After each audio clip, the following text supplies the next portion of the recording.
টাঙ্গাইল শহর থেকে ৯ কিলোমিটার দক্ষিণের হিঙানগর অনেকের কাছেই চেনা শীতলপাটির গ্রাম হিসেবে। এর আশেপাশের বেশ কয়েকটি গ্রামেরও সহস্রাধিক পরিবার জড়িত এই শিল্পের সাথে। নিজেদের বাড়িতেই পাটি বানানোর কাজ করেন তারা, পাশাপাশি চলে বেত কাটার কাজও। তবে সময়ের সঙ্গে বাড়েনি কারিগরদের মজুরি। কাঠন লাগে, তারপর তারা তোলায় ভাঙ্গায়, তারপর সিদ্ধ করি, তারপর শুকায়, তারপরে রং করি, তারপরে পাটি ফালি করি। 40 বছর ধরে কাজ করতেছি। 10 টাকা মজুরি দিছে আগে, আর এখন 250 টাকা।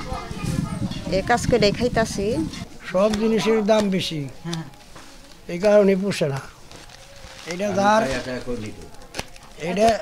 এটা যার আছে, আমাদের বাড়ির এই বেত আছে, মানে এই কাজটা করি যার আছে বাড়িতে, তার একটু মানে ভাত ভালোই খায়। বংশ পরম্পরায় প্রায় 200 বছর ধরে এই অঞ্চলের মানুষ পাটি ব্যবসার সঙ্গে জড়িত। দিন দিন শ্রমিক সহ পাটি তৈরির উপকরণের দাম বেড়েছে। এছাড়া পাটি তৈরির প্রধান উপকরণ বেত চাষ কমে যাওয়ায় সংকটে পড়েছে এই শিল্প। তাই অনেকেই বদলে ফেলেছেন পেশা। এখান থেকে নিয়ে আমরা অনেক দূরে দূরে যাই, যেমন দোহান্নাবাগঞ্জ, ঢাকা, নরসিংদী, ভৈরব। হিঙ্গানগর কামান্নাপাড়া পাটির হাট আছে, ওই জায়গা থেকে পাটি কিনে আমরা বাংলাদেশের বিভিন্ন জায়গায় আর কি দেই। আমি আসছি গোবরগাঁও থেকে, ময়মনসিংহ জেলা, পাটি কেনার জন্য। আজকে বা কালকে চলে যাবো, পরে দোকানে পাইকারি এবং খুচরা হাটঘাটে বেচাকিনি করব। প্রতি মঙ্গল ও শুক্রবার সকাল 11টা থেকে দুপুর 2:30 পর্যন্ত চলে হিঙ্গানগরের পাটির হাট। স্থানীয়রাই বিক্রির জন্য হাজির হন তাদের শীতল পাটি নিয়ে।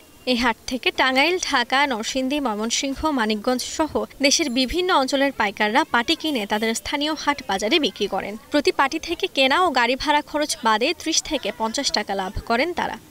সর্বনিম্ন দাম 700 আর সর্বোচ্চ 1200। প্রায় প্রত্যেক পরিবারে পাটি মানে বানানো হয়। আমরা সপ্তাহে 2 দিন হাট করি।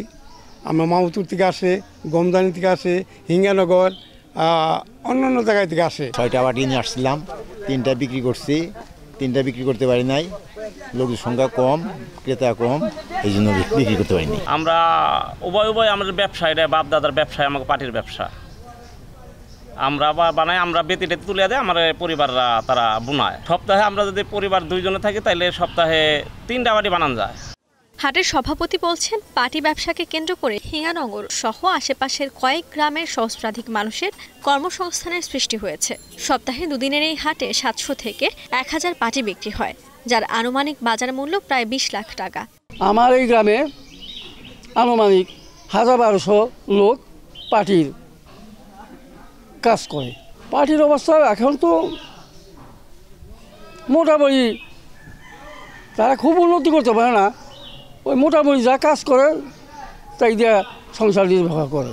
জিনিসের যে দুর্মূল্য, এগুলা কাজ করে নিয়ে কিছু প্রফিট থাকে না।